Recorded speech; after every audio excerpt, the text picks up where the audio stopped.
fast, efficient and affordable business-grade hosting solutions, domain registration, SSL certificates and more. We also monitor and provide website security and update services, website builds, email hosting amongst other sensational products. If you have a question about your web page or your presence on the internet in general, no job is too big or too small. Visit our website today, or better yet, contact us at blueoceanwebhosting.com.au and leave your website issues to us. Big ones, little ones, fiddly ones, powerful ones, the ones for the car or the truck, caravan, boat, mobility scooter, solar system. In fact, for any kind of battery, go straight to Battery Central Ipswich. They'll even help you when you know what you need to power, but have no idea what'll do the job. Battery Central Ipswich, 280 Brisbane Street, West Ipswich, behind the Yellow Building. Expert advice, better batteries, best prices, every day. That's Battery Central Ipswich. Welcome to episode 750 of the Aussie Tech Heads. I'm Jason Oakley and this is groundskeeper Willie. How you doing, Willie? Tell you what, with the amount of rain we're having, I'm not far away from it too. What's going on? Grass is growing about a foot a day. I had to get my gardener dude to turn up, and he just came in.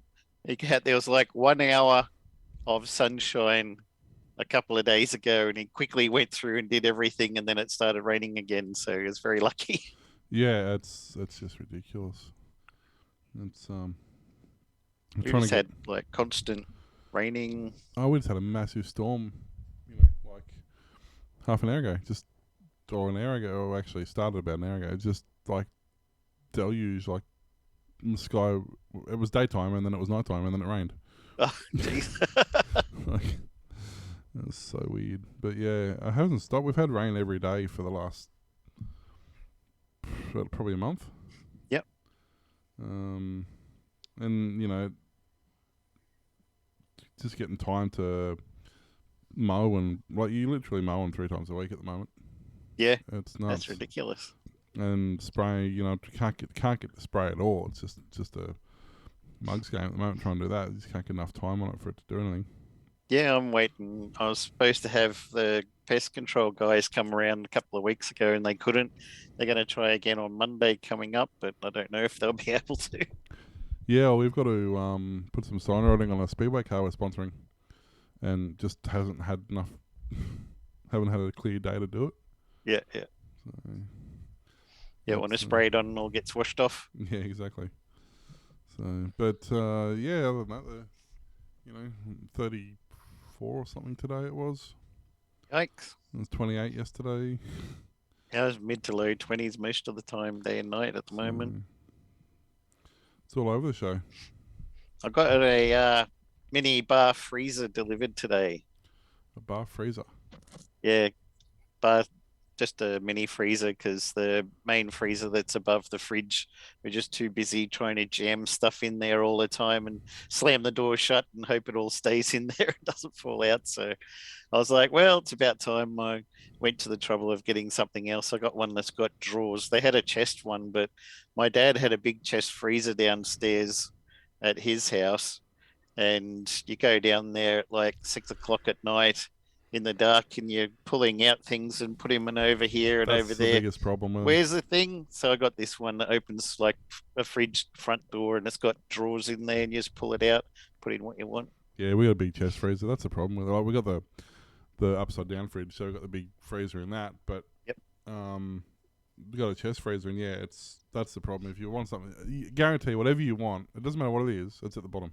At the bottom, every time. It wasn't when you put it in there, but it is by the time you want Yeah. it. They got just reshuffles things overnight when you're not looking. Yeah, so it is handy to have. We sort of try and keep all our stuff we use, fast turnover stuff like mixed veggies and the meat for the week and ice cream and stuff all goes in the upside down one, and then we sort of use the other one for storage, so you don't have to get into it that much. Yeah, well, that was our problem. We had like frozen veggies here, and then an ice cream that was just balancing on top of it, but nearly falling off, and trying to jam things underneath the ice cube trays and stuff like that. So, and it's not super efficient. It doesn't freeze properly when it's packed like that either. Yeah. So, should fix it up. Other thing I got was a Razer Tartarus. Yeah, that It's a thing looks little awesome. keyboard gamepad thing there. You've got 20 reprogrammable keys and extra buttons and a scroller so you can zoom in and out like a scroll wheel on a mouse, a little mini joystick on the side. It's got a hand rest that's ergonomic, but it's got two positions. So if you've got a big hand, you can put it there. If you've got a smaller one, you can move it up Oh, and just nice. plug it back in again. And it's got LEDs you can see lighting up underneath it, which you can program like the RAMs and keyboards and stuff that you can have sweeping or waves or just changes from one color to the next. But also, if you have something like VLC running with music turned up, it'll turn into a spectrum analyzer and start bouncing the levels up and down through the keys. Nice. What a fun. And but it takes a while to get your brain and having Yeah. it configured like that. Yeah, I'm still occasionally pressing. I found out one thing that was annoying me last night when we were playing. I couldn't figure out why it was happening. Is that when we were playing Valheim, suddenly it would pop up with this Steam interface All right. while I'm in the game. I'm like, what the hell is that? But to get the Steam interface, you hit Shift Tab, and this key I've programmed to be Tab, and the one under it I programmed to be Shift. So if you accidentally bump both of those together, suddenly it takes you out of your game to the Steam account stuff. And I'm like, no, I'm getting killed. Quick, go back in. Why is this happening? But yeah, but it's ergonomic, so that's what I wanted it for RSI in my hand, which partly because I'm typing all day at work and then I'm typing all night or playing games. Yeah. And then the other thing is the hunking big phone. I think holding on to that at night for an hour before I go to sleep is you get a sore hand from that too, cramped up. So this should help and make things a bit easier. And the other thing that I got, which people might be interested in, is a digital photo frame. Yeah, they've And come I'm a long way. going to set that up at my mum's in a nursing home, so she doesn't get to see anyone very much. But you can load it up with some photos, take it there, stick it on the nursing home's Wi-Fi, and you've got an app. The photo frame is called Frameo, which I looked at a lot of reviews, and they said that was one people recommended a lot. And it comes with an app. So if you're out on holidays on the other side of the world or just out for the day or at a party, you can take a photo and then hit send to frame and it sends it through the Wi-Fi and it'll suddenly appear in the slideshow of all the other photos that are currently cycling through.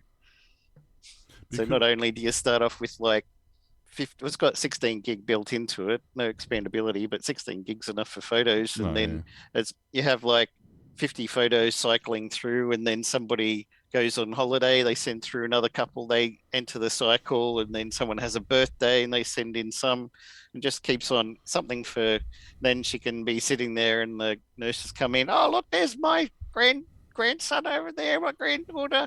Yeah, that's them, and oh, they're very clever, and all that sort of stuff, and can show people what. Oh no, they've gone. We only got 30 seconds to look at the photo, so got to be quick. It'd be cool if you could do the Harry Potter Hogwarts thing where you could just have like a video of someone just walking into frame and standing there and smiling and then turning around and walking back out again. You can. It supports MP4s. Oh, really? Yeah, That'd be cool. stick So, it on there. Just have you walk on. You're like, yeah. what? What's going on here? Have a wave. Hi, how you doing? You can walk off. That'd be cool.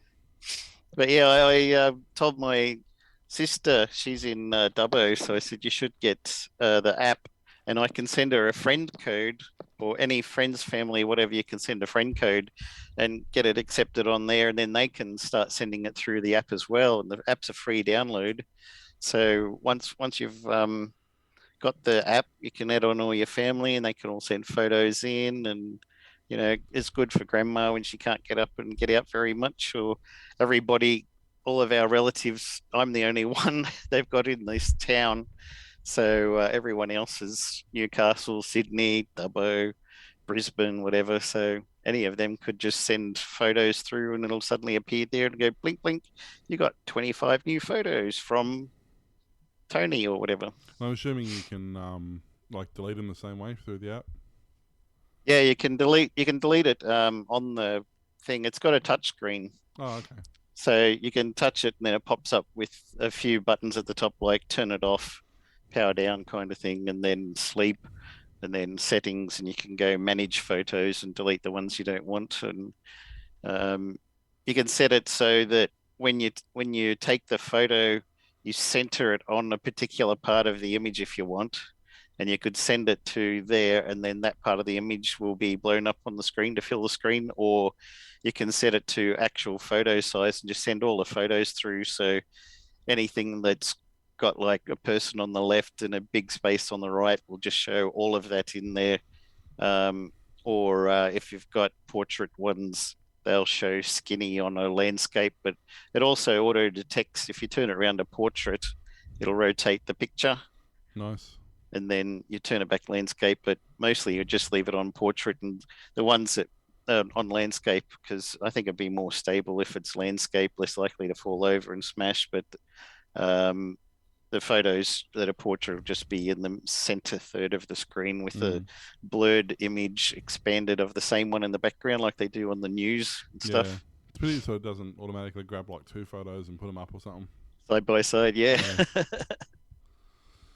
Yes. So yeah, that's what I've been wasting all my money on lately. Well, I've been spending the entire week tearing my hair out as to why my computer's constantly crashing. Ah, But, did you fix it though? Yeah, for $8, solved all my problems. Oh, So I went, well, actually, it cost a bit more, but I went and got a couple of thermal paste, thermal grease tubes. Yep. Pulled my computer completely apart, pulled the graphics card completely apart, pulled all the heat sinks and everything off it, and pulled the cooler off the CPU, and pulled the coolers off the heat sinks off the RAM, and the heat sinks off the chips on the I'm assuming it's the what's it called, the case chips and stuff on the motherboard. Yep. Or whatever it is that that other heater. No, actually I think on this one it's the power bridges. I think on this one are all synced. But anyway, pulled the whole lot apart. Went through. Actually cost me 2 tubes, so it cost me $16. Went through, completely re-thermal pasted everything, put it all back together. My idle temperature went from like 80 to like 40. wow. So It's a big difference. And I then- ended up doing that just to my graphics card for when I was mining Bitcoin for a while, because I needed to drop the temperature on that. It kept on peaking and dropping my hash rate. But yeah, there's thermal stuff does really good wonders, doesn't it? the fastest I've seen it, no, the highest I've seen it, is when I'm doing the Oculus and I'm mirroring its display on the PC. Yep. The highest I can see it, it's like 75 or something. Oh, all right. Whereas before it'd sit on 90, just loading the load screen of a game. Yeah. So yeah, so it's good now. It's not. Hopefully that's all it was. Well, it's been stable for 3 days so far and hasn't crashed. So And you've been logged into Valheim for quite a bit. yeah, logged in. Now that's a great fun game. I haven't gone back to Minecraft since I started that. It's kind of like Minecraft improved or next gen or something. Similar sorts of things you do in it's it. similar but different. It's kind of Yeah. weird. But I like it. I think I'd said to you, but I've said to others, there's so many games like Steam and Humble Bundle and all of this, and I've bought all of these games and stuff, and I play them for a couple of days and then never go back. I just always end up defaulting back to Minecraft. But I think we've been playing this for a week and a half or something every day, and I haven't launched Minecraft since then. I know there's an update out too. You got to update the server. I never, yep. Yeah, I logged on last night. I'm probably still playing Minecraft every second day, but yeah, not like I was. Yep. But yeah, no, it's an interesting game. It's very familiar, but it's also kind of different. Yeah, I mean, we played 7 Days to Die for a while, and I just couldn't get into it. No, I don't know, zombie. It got very samey after a while. it was very repetitive. Yeah. There's only so But much. this one, you've got progression and leveling up and skill improvements, and But even if you don't want to do that, there's enough just in the exploring and building aspect of it if you just want to do that. It's the same reason I play Fallout 4. I don't necessarily like Fallout as a game that much, but I really enjoy the building and exploring side of it. So, I've never played it. you know, it's one of those things. It does have a couple of really, really annoying bugs that hopefully they'll work out. Like you can't hit somebody if they're above you. Yeah. If you're standing on a hill and the enemies are coming downhill from the... And you can't mine things above you either. No. So there's a few little bugs I got to work out, but because I got a whole heap of stumps around our house at the moment that I can't get out of the ground because the You ground can't sucks reach. and I can't reach them.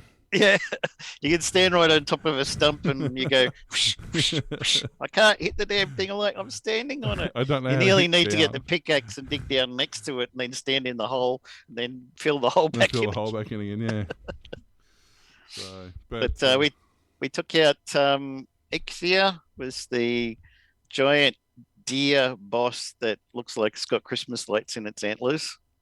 That was a lot of fun. I think you just tanked the whole thing with your yeah, pickaxe or I something. just went in there with my axe and just kept laying because it only has it doesn't have any one-on-one attacks. It only has distance attacks. Yeah, all AoEs. So if you get really up underneath it and just start laying into it, yeah, it can't get to you. And then yesterday you got to solo the Elder. That was just To level 2. pure luck. That was. I was 'Cause being I died 3 times. I was like, screw this for a joke. I was being chased by it does this thing where it fires at all these roots and trees and stuff fall and the forest collapses. So I was running away from all these falling trees. Yeah. And then I ran into a couple of skellies and a couple of the mobs, and they pushed me a bit further out. And then as I turned around, I realised he was just on the end of my render distance, but he wasn't moving. So I just started Yeah, out of his aggro range. Yeah, so I just started launching arrows into him. I could just hit him like I was firing at like a 45-degree angle, and it was hitting him like the knee. Yeah. Like I couldn't. I probably could have got a little bit closer, but I didn't want to risk it. Yeah. And it took like 80 arrows or something. Yeah. But I finally took him down. Yeah. Yeah. That was And just then, pure luck, though. funnily enough, we'd spent a lot of time, and me particularly, hours going all around the map trying to find this trader that randomly spawns in one of 10 areas away from where we start off the game, and he just happened to be right next to the Elder when we went to Yeah, go figure. try and take him down. How funny was that? I couldn't believe it. I have to go and get a fishing rod off him. Yeah, so I put a portal in there in our backyard now, so it's got a sign next to it saying trader. Jump into the portal and you'll pop out right near him and go over, buy and sell stuff, and then pop back in the portal. Nice. And then a new portal that I added called Swamp. You jump through that and you end up at near the top left of the map near where a swamp is. And I've started clearing out an area. There's actually a spawner for the greylings and grey dwarfs and whatever. So I quickly ran down there, knocked it out, killed all of them, and then it's kind of a flattish area. I'm going to have to do some leveling, and there's a bunch of boulders around that I've mined out, and it's down by the sea, so you can watch the water in the morning and have a nice view there and stuff like that, which I kind of like. So I thought I might do something like that for our next big place to move to. But since you can just go through the portal, grab stuff from this chest, go through the portal, drop it off in that house, go through the portal, pick up some more, go through, except for your ores, which won't go through portals. Yeah. But everything else you can just zip in and out through the portal to the old realistically, house. you could probably nearly leave the ores in one spot for the amount, because once you've crafted whatever you're crafting, you don't need them again. Yeah. But I did notice when we went to the Elder, we didn't really see many trolls. No, and then I had 2 today. There were 2 today between our place and the trader. No, I had had 2 to go at the house. around them. Oh, okay. They were throwing boulders at the house. That whole front wall where the viewing platform and everything was. Yeah. That was completely leveled. I saw it was gone. Yeah, I put the And I fence back noticed up. that the front gate opens the opposite way now. Yeah, I just chucked one up to get one up. Yeah. But they'd fallen down into the trench and they couldn't get out, but they could still throw rocks. So they're taking down everything. Yeah. I think we're going to have a really big, wide distance trench.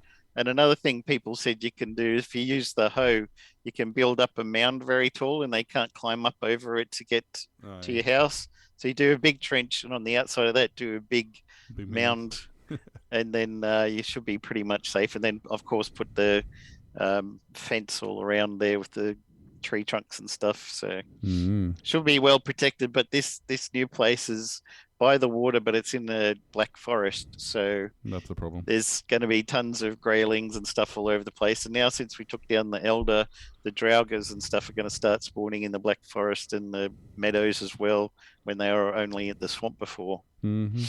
So that's probably why another reason why the trolls came to the house is because once you take out the elder things, the things in the areas where it was safe before now start spawning higher level mobs. Yeah. Mm. It's funny because I'm on the Valheim Discord, and somebody will have a picture of this beautiful house that they've built. Like that guy I showed you today, he had what is it, 1,500 hours of Valheim playing, and he made this really nice house. And everyone's like, how do you stop the trolls from destroying it? Every time I build a house, a troll comes over and knocks it down. He's like, yeah, well, we've got a lot of trench around and all of that sort of stuff, but I'm just showing you the house part in the middle. Yeah.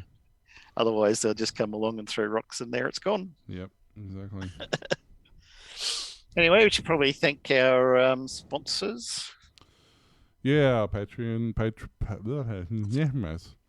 Patreons. You haven't done it for a while, man. I'm half asleep, which helps. And Ko-fi and PayPal and all those guys that helps with your donations, guys. It makes this possible. Yep, you rock. Pays for the hosting and the Zoom and the few other bits and pieces we occasionally use, and we do appreciate it. So because we're not sponsored per se, and we don't have ad revenue on YouTube, so everything we're not popular enough there. No. Everyone downloads us through audio. Thank you for the audio people. Yeah. Oh yeah, don't get me wrong. It's great that they do that, but if the same people went to YouTube, even if they didn't watch it, just like click on the play and go to the toilet or something. Yeah. Suddenly YouTube be like, "Hey, would you like some money?" Yeah, that'd be good. Thumbs up. I'd have to go through all the videos and edit them for content ID. Thumbs up, subscribe, and hit that bell. Yes, something I will never do. This show is sponsored by nobody. Whatever you donate to coffee, we'll drink the coffee. Shall we do some news? Coffee.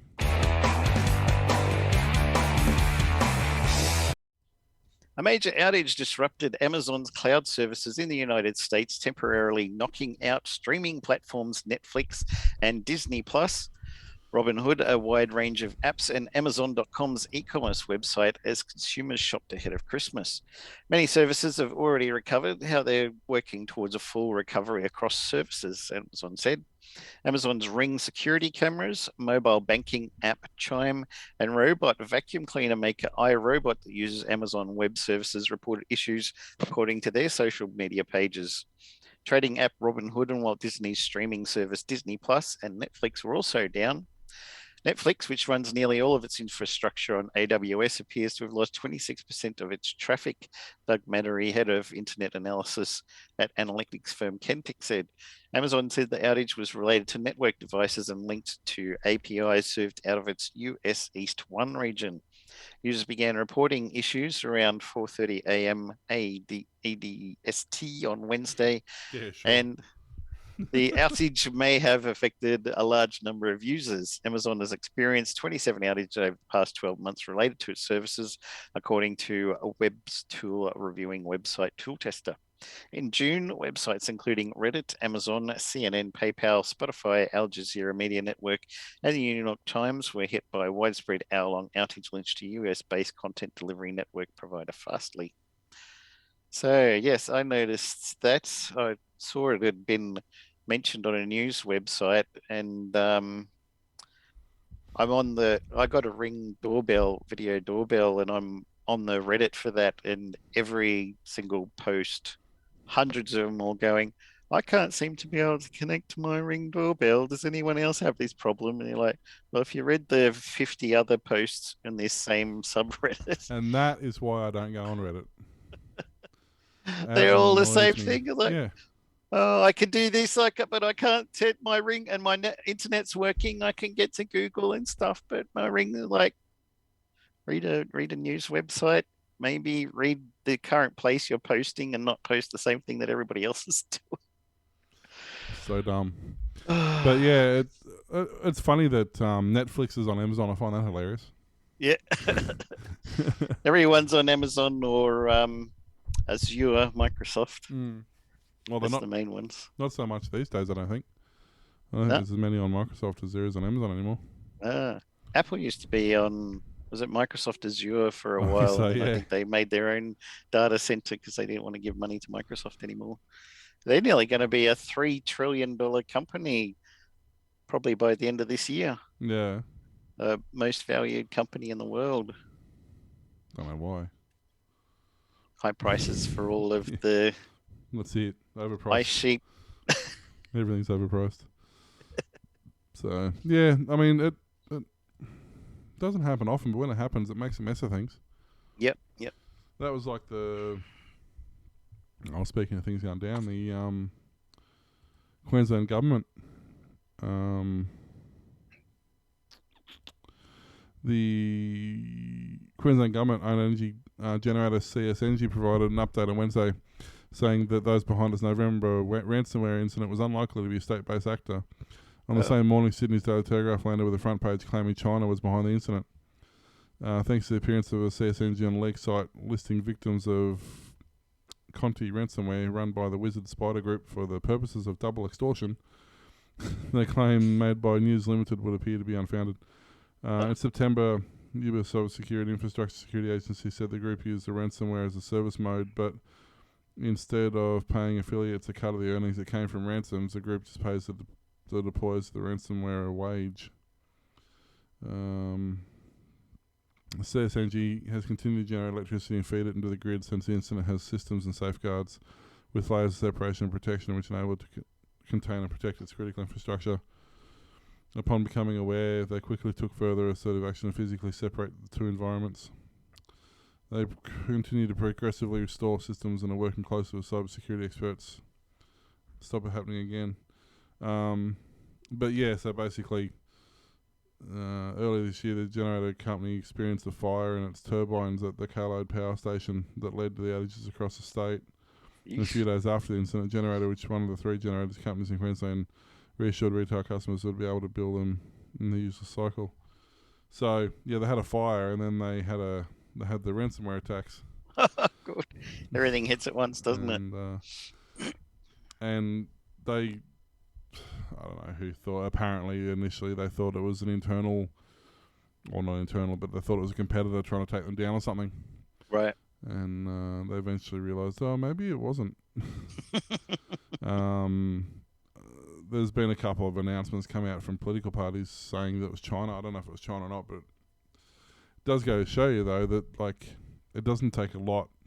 You know, they generate something like, I think they generate something like 60% of Queensland's baseload energy. Wow. Or something like that between their 7 generators or something. So yeah, you take them out and you lose your baseload generation. Because you've got plenty of power during the day, but overnight, that's when you end up making blackouts because you haven't got that baseload there to keep the power up. And then you just blame renewable energy for the problem. Yeah, you blame the sun for going down overnight. You can't watch the footy when there's no sun. That's it. DoorDash, an online food ordering and delivery program, is planning to hire 50 engineers to populate a new Australian engineering hub next year.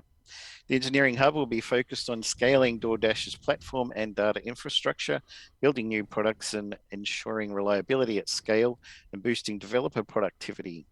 DoorDash engineering manager Shariam Chua, who's currently based out of Seattle, is the site lead for the new hub. True indicated he would return to Australia for the new role. He stated in a DoorDash blog post that the hub will enable the company to tap into the abundance of local tech talent in Australia and build solutions to support DoorDash's growth down under and beyond. As a data-driven company, DoorDash aims to improve the logistics of every delivery by optimizing as many customer touchpoints and interactions as possible, he said. As we rapidly expand our services and open new business verticals such as grocery and convenience, our teams build flexible, engaging experiences, enable localization, and support innovation. We are incredibly excited to grow this offering right here in Australia.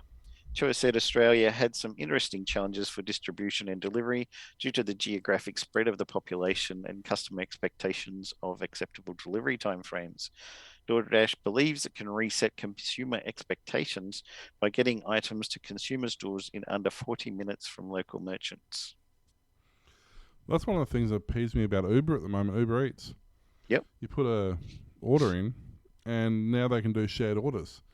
So they might pick up 2 orders from the same place and go to 2 completely different parts of town to drop them off. And by the time you get yours, it's cold and feral. Oh, jeez. I'll keep putting complaints in, but they keep doing it. One of the guys at work had said to me today, "Do you?" Oh, I was on. Yeah, it was work and said, "Do you use menu log?" And I was like, "Well, we've got McDonald's and one kebab place that we could order from, so no, we don't bother."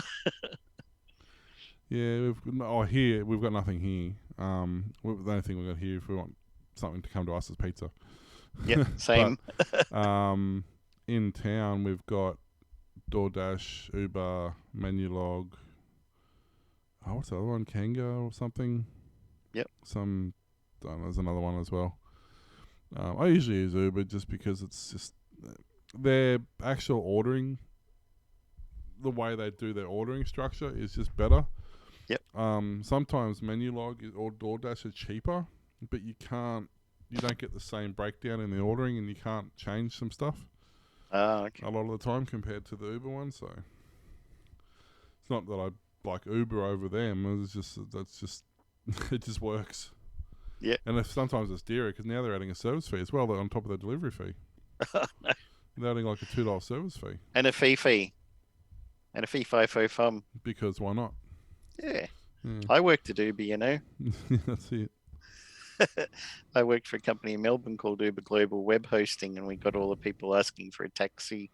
Had a guy ring from India, and people coming up on the web chat, or people ringing up. "Hi, I ordered an Uber like an hour ago. I'm stuck in Sydney and I need to get out to Parramatta." We're like, "Dude, you called the wrong place. No, you're the Uber, so you need." Okay. The bosses ended up setting up an automated system and say, "If you wish to talk to Uber taxis, please press 1." In which case it'd go to voicemail that says, "This is a web hosting company called Uber Global Web Hosting. We existed before Uber, the car sharing platform, and we do not have anything to do with them. So sorry, we can't help you." And then go beep, and people would leave a message anyway saying, "Come on, it's 4 a.m. And then we had this guy ring back. Anytime they would ring up and they're like, "Hi, I want to talk about the taxi," you just transfer them straight to that extension because it'd give them a message. Yeah. And this guy called me 3 times. On the 3rd time, he's like, "Stop transferring me." And I said, "Did you listen to the message when you get transferred? It says we're not Uber taxis. So if you heard the message 3 times and you still haven't understood, we can't make we it can't much help you." That's it.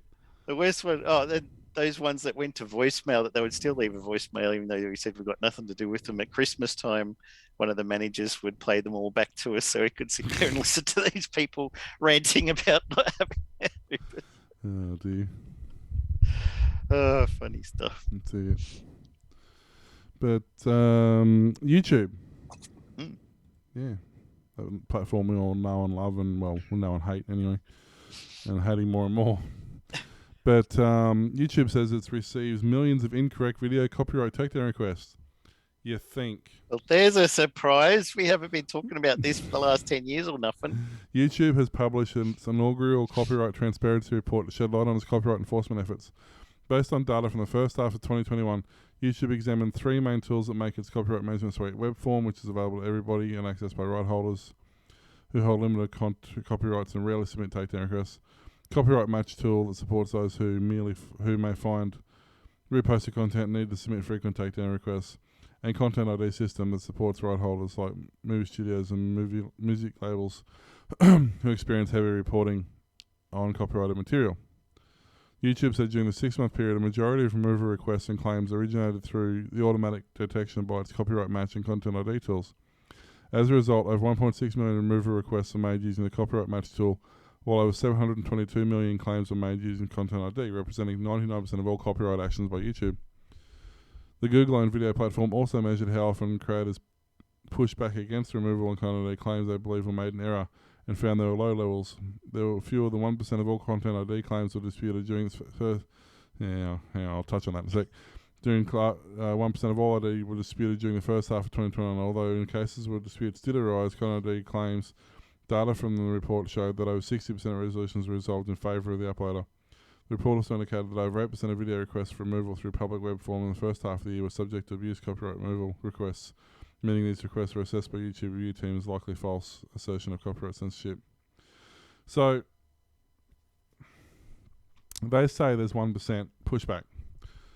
And the reason there's 1% pushback is because Google makes it very clear that if you request a review of the copyright strike and it's turned out that you're wrong and it's a legitimate strike, you get one warning, and then if you do it the second time, you get your social score, whatever they call it, reduced, which means you lose your ad revenue. Then if you do it a third time, your channel gets deleted. Oh, jeez. And they So wonder you don't want that to happen. And they wonder why people don't push back. Like, there's absolutely zero recourse for these people making these false claims. They make as many as they want because they know that most of them will stick. Yeah, and for the lulls, you can get like 50 mates to all report on someone so it looks like it's legitimate reporting because it's from different places. But even companies like CD Baby, who are a massive scam company who have somehow convinced YouTube that they have to protect artists. In actual fact, all they're there is that they do the exact opposite. But they literally copyright every single thing on YouTube. They go, hey, that's ours. And even if it's nothing to do with them. Even if it's got nothing to, which it doesn't, because they don't own anything. They make it their intent that they are doing it to protect their copywriters, the original owners, and that they make sure they get reimbursed, and which is all a load of crap. They just do it because they can. Yep. And they've been doing it for years, and YouTube continually allows them to do it. So everybody knows, and there's been a lot, like, there's probably a good, at least 30% of the people I subscribe to regularly have stopped. They've just stopped. They're done with YouTube. They've just had nothing but trouble. They've moved to a different platform, whether it be streaming on Twitch or whatever. They're just over YouTube.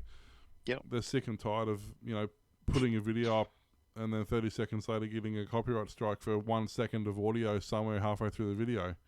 Yeah. It's just ridiculous. Stupid. So YouTube just going to keep shooting them in themselves in the foot till they got no toes left, and then go, why'd everybody leave? Well, especially now that they've changed their medical misinformation bans and all this sort of garbage. They're basically now just overreach, pretty much. They're basically anything that goes against the official government narrative is being pulled off YouTube. Right. And also they removed the dislike button and count, the button's there, but it doesn't show the count. So a lot of people complaining. I'll do a lookup for how to do something in a how-to video. There'll be 20 videos, and based on the likes or dislike, I choose which one to watch. One of them or two of them might be really crappy advice, or they don't know what they're saying, or terrible presenter, or you can't understand them, or whatever. And so I'd go to one that's got a lot of likes but not very many dislikes, and now I don't know which is good, which is bad. I just have to watch everything. Maybe that's the way they get you to watch more stuff, so YouTube get more money because they monetize everything, even if you can't make any money off it yourself. The system was kind of broken. It has been for years, but that's not the way you fix it. No. Deleting the problem doesn't fix the problem. It just creates another problem. Crazy. Australia's mobile telcos have been asked to come up with a standard way to determine the predicted coverage of their networks to make comparisons easier and improve safety outcomes for regional and remote residents. The ACCC flagged in October that it wanted a way to compare the coverage maps of different cellular telcos. It said at the time that underlying assumptions used in producing coverage match may differ across mobile network operators, which made direct comparison of coverage maps not feasible or reliable. The process is still underway, but in an inaugural mobile infrastructure report released Thursday, the ACCC indicated it wanted the industry to come together and start work merging the different assumptions that underpin their respective coverage maps. Industry should collaborate on the development of a common set of assumptions for predicting coverage. In the absence of an industry-led process, it may be necessary for the government and regulators to prescribe these assumptions to address the issue. A lack of comparison possible between the different coverage maps of Telstra, Optus and TPG made the ACCC's own job difficult in compiling the infrastructure report. The operators said they may change some of the input assumptions for predicting coverage over time. This means that the coverage changes shown by coverage maps and analysis from year to year may not necessarily reflect an actual increase in coverage, but may be a result of a change in an input assumption. However, the ACCC said it will also wanted customers to be able to compare the coverage of different telcos more easily and be sure they are buying a service that would actually work. In the mobile market, the operators compete on coverage and consumers making purchasing decisions based on coverage. ACCC said coverage information is particularly critical for regional communities. I mean, Well, since Telstra has taken away all the benefits that I got through them, I'm just thinking I don't really have any reason to have to stay with them. And if Optus or Vodafone or TPG or whatever have got enough coverage in my area, I could even switch because they had the ability to just get another SIM and put it in a tablet or something, and you could share the quota you got. They got rid of Vodafone that. does that. They got rid of that, so now you have to pay a separate plan of $40 a month on top of your other one. Then they'll merge them, and then you can share it out. But you can't just buy a SIM and use the. I've got 50 gigs a month that I use one of, and it would be nice to be able to use it on something else, but I can't. Yeah. And then they had the fresh phone feeling. Every year you could trade in a old phone from last year, as long as it's in good nick, and then you just recontract for another year with a new phone. So every year you get a new phone, and that was a big bonus. They were saying, get the fresh phone feeling. Every year you get a new one. They're like, no, we did away with that one now too. So I'm like, what's my motivation for staying? Yeah, no, Vodafone's I've been with Vodafone for ages and they do all that sort of stuff now, so but yeah, and I mean coverage maps have been an issue for a lot of Your years. GAF. They've been, they've only been theoretical coverage at best anyway. Yeah. And if you go to the website and you zoom in, you look at it, like you look at that map that we've got up there and you can see, oh, okay, the whole East Coast is covered. But when you actually zoom in and you look at it, you go, well, this is only a theoretical coverage. Yeah. And somebody built a tall building over here, so that area doesn't get it anymore. Yeah. So, but it does get Optus, so yeah. I could have gone there, but I just bought a phone with Telstra that I've got to get out of a contract of now. So it's very hard to figure out, exactly what you. It's hard too, especially if you're traveling a lot. Like, I guess ultimately Telstra, if you're traveling, is probably still at least good to have a $40. You get an old candy bar phone and just tick a prepaid SIM in it and put an Aldi one in. Yeah, it's on the Telstra because they're network. on Telstra. We were using AmaZIM, but they changed to the Optus network. We still use them at work for our phone at work, but the Aldi ones, Aldi's are prepaid. They're good. You spend $25 and it's a 365 day expiry. Yep. So I got that for my daughter's phone. So if you want a phone that, especially if you're traveling and you want to just leave it in the glove box of the car and just use it in emergencies when you can't get signal anywhere else. Yep. They're great for that. Yeah. So.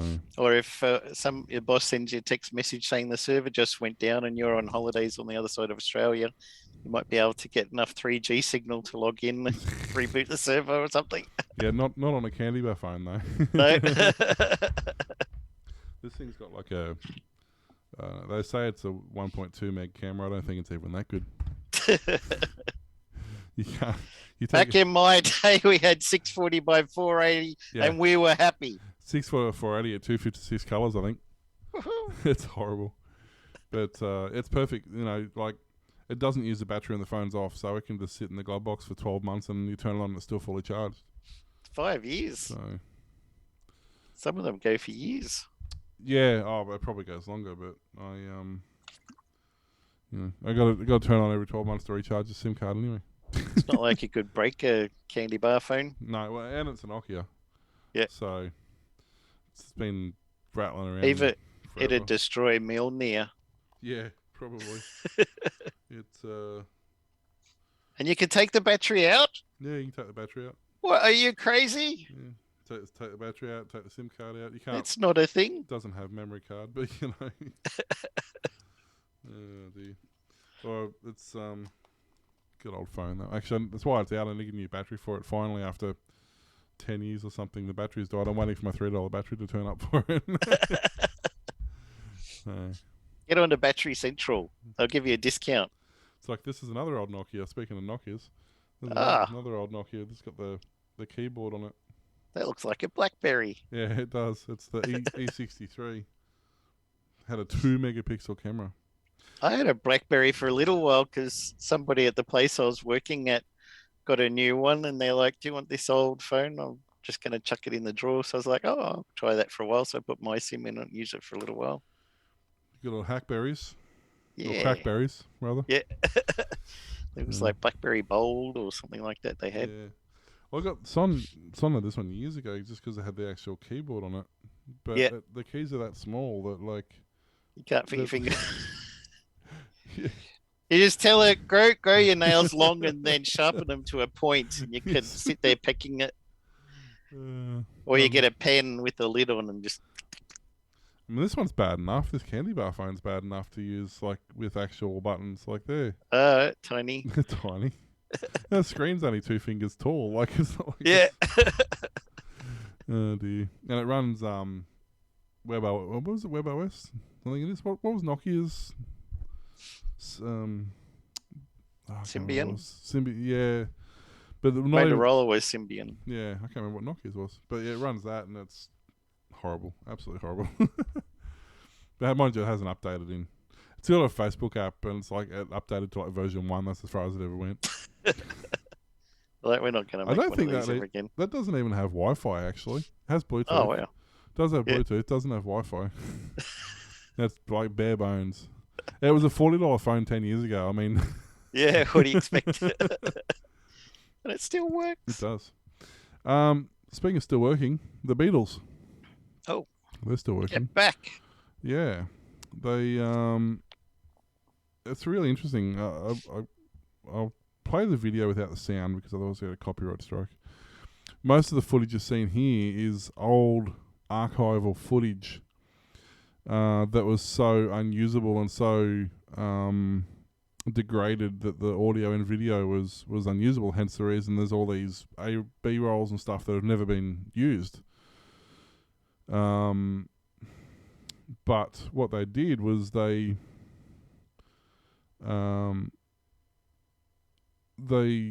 went through like 60 hours of 16mm film and 150 plus hours of Nagra audio created in like 1969, and yeah, it was pretty bad film. But they used machine learning technology. It's basically the same stuff that they use for deep fakes. It makes fake video look good, cleans up the sound. So what they did was they played the computer good quality footage and audio of what it had to reproduce. Yep. And then they ran this really, really degraded stuff through it, and it was able to figure out not only how to improve the quality of the video, but it was actually able to multi-track audio So it wow. pulled the drum channel out, pulled the bass channel out, pulled the guitar channel out, pulled the vocal channel out, and isolated each channel individually. Holy crap. And remixed it with proper levels and proper fidelity, and it's They inserted Tom Cruise into there on Paul McCartney's face. So, and they're calling it a deep restoration. Yep.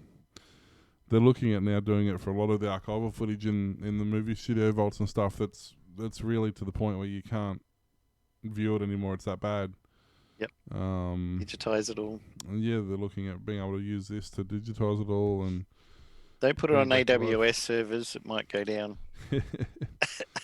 So, That's brilliant. but yeah. So if you want to find out more, look up Restoring History. The Beatles Get Back is the actual the doco, but on YouTube there's one called Restoring History. The Beatles Get Back, and it's Behind the scenes. a quick behind the scenes on how they did it and all that sort of stuff. Brilliant. So I thought that was pretty cool. I want to check that out now. Is that it for you? That's it for me. It's about as good as it gets tonight. Thanks for listening to the Aussie Tech Head Show. We can be found at Facebook, Twitter, YouTube, Patreon, and Coffee. Email us Will or Warlock at aussietechheads.com.au and go to aussietechradio.com 24/7 playback of tech-related shows. See you next time. Bye.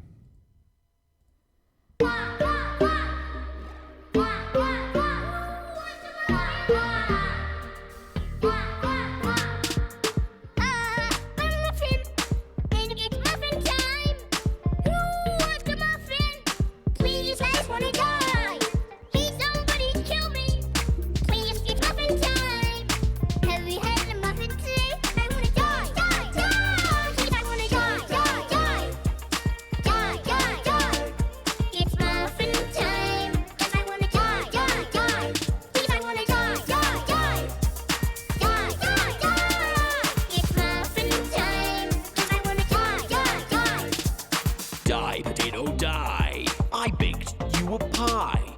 Oh boy, what flavor? Pie, pie, pie.